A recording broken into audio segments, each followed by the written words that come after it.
This week's Parsha is Parsha Re'eh, which is the 47th Parsha of the Torah and the 4th Torah portion in the Book of Devarim, which is the 5th and final book of the 5 books of Moses. And in this week's Parsha, Moses continues his sort of narrative to the Jewish people, reviewing some of the most important concepts that we have seen so far throughout the Torah in order to prepare them to enter the land of Israel and to continue on with the new leader, who is going to be Joshua.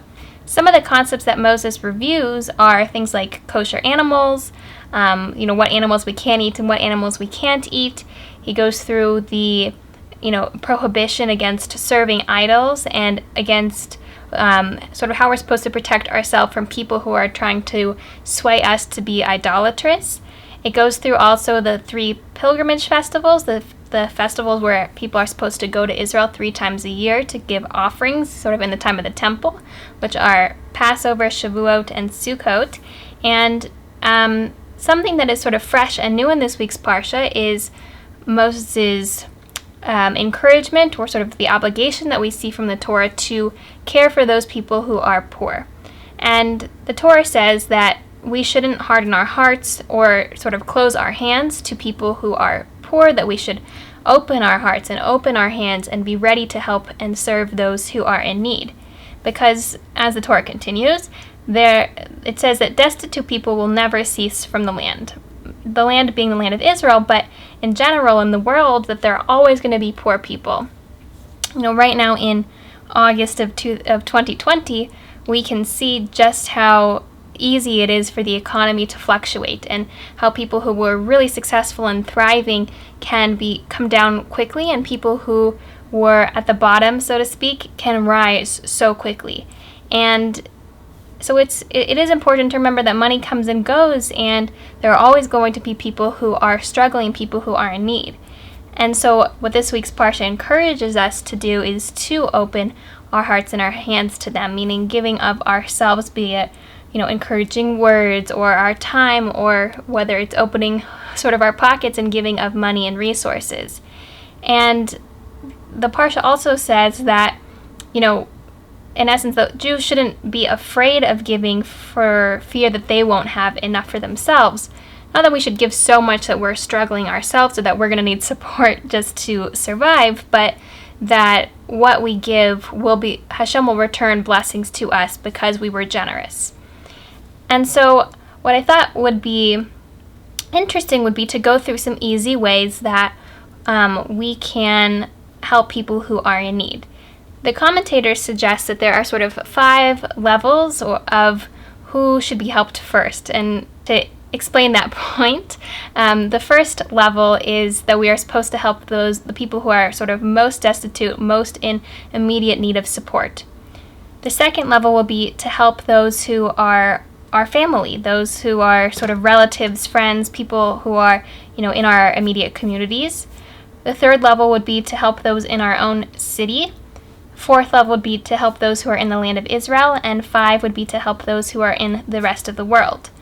That's not to say that you couldn't help people in other countries, because they may happen to be those who are most destitute at the moment, but it's just sort of a mechanism to look at who is in most immediate need, who should I help first, because it can be really overwhelming to look at all the people around the world who are in need of support and just feel like you can't make a difference. So if you can kind of break it down into those tiers of who to help first, it can make it a little bit more manageable.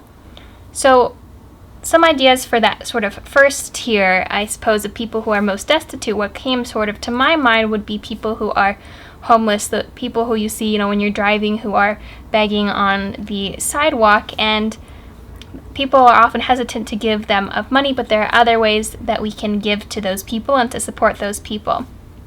So some ideas there would be, people are always in need of food and water. So there are a lot of shelf-stable foods that you can buy in bulk, such as, maybe it's going to be crackers or peanut butter or granola bars, shelf-stable milk that doesn't have to be refrigerated, water bottles. There are lots of snacks that you can just easily stick in your car and have ready to give to people who are in need. Additionally, let's say you live in a cold climate and you have long winters. You might not be able to afford to buy everybody a coat, but You can go to maybe Costco or Sam's Club or on Amazon and buy a bulk bag of socks or gloves or hand and foot warmers, maybe even hats. These things that are in bulk that aren't going to be terribly expensive, that you can buy and distribute to people who you see as needed. If you live in a really warm climate, you can buy, they have these little packets that you can dissolve in water that are like a sports drink. They contain electrolytes, and they can help replenish people who are maybe spending a lot of days in the sun, in the heat, and could really benefit from the electrolytes. In addition to that, we can look at people who might be in our communities, Jewish people who, in a lot of cities around the world, there are specific food banks for Jewish families, or organizations like Tomchei Shabbat, which provide and package and deliver food to Jewish families who are struggling financially for Shabbat and for the week, so that they can make the day special and they can really elevate their Shabbat, whereas they might not have the money to buy challah or grape juice or whatever it happens to be otherwise. Additionally, we have skills that we can give to people in order to support them. For example, let's say somebody's immediate need is that they need to find newer, less expensive housing.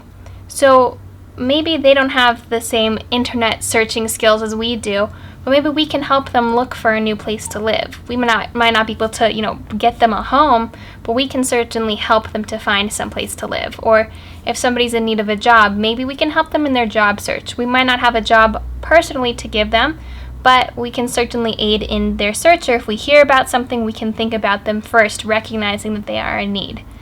So these are some different ideas that I came up with. I'd be very interested to hear if any of you have ideas. You could feel free to put them in the comments, because there are always more ways that we can think of in order to help people easily without it being too much of a burden on ourselves. And I hope that these ideas will help you to continue to support those who are most in need. So I wish you all a wonderful week and a Shabbat Shalom.